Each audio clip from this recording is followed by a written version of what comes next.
Hey friends, me again. So I just wanted to chat to you today about some stuff I found out today at school. And it's all about love and relationships. It's because there's this new law called coercive control, and loads of people have been talking about it, and people have different ideas about what it is. Miss says that when people love you and you love them, it should feel good. But sometimes people say that they love you, but they don't act like they do. We didn't know she was going to start talking about this. Honestly, it was so embarrassing at first. This is what we were talking about. 1. If they try and keep tabs on you, like they're checking through your texts, then that is not okay. It doesn't even matter if they say it's because they really love you.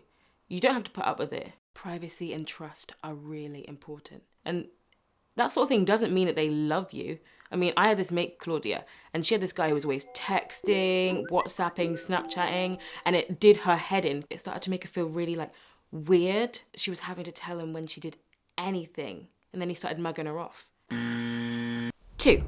Miss said that if someone tries to stop you from talking to other boys or your mates, then that is a big danger sign. Even if all the other parts of a relationship are literally goals, because love and trust go together. And just because you're talking to another boy doesn't mean you're going to sleep with them. I mean, seriously, what's that about?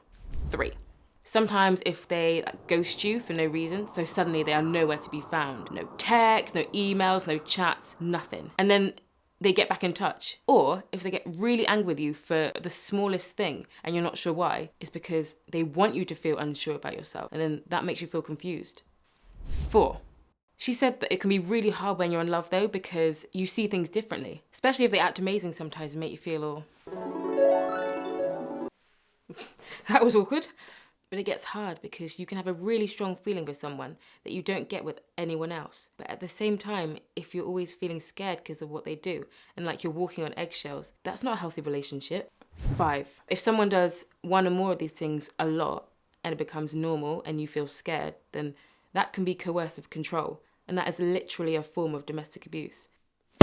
Which is crazy because I used to think that domestic abuse was all about getting hit about, but it's not just about that. It's about having your behaviour controlled by someone as well, behaving differently because they make you feel bad or scared about who you usually are. And then they shout at you, call you names and put you down all the time. And then when you feel really low, that's when you're an easier target, although it doesn't always end up with violence. Miss said that if you're being controlled and you can prove it, then that person can now get up to 5 years in jail. And it can happen to anyone, especially because you're in love and you want to help fix them. But they make you feel sad and confused. So that's why if your family and friends are telling you you deserve better or that what's going on isn't good for you, you've got to listen to them. Because there are people who can help you sort it out. And look out for your mates too, because they might be going through it. And they need to know where to go to get help. #LoveDon'tFeelBad.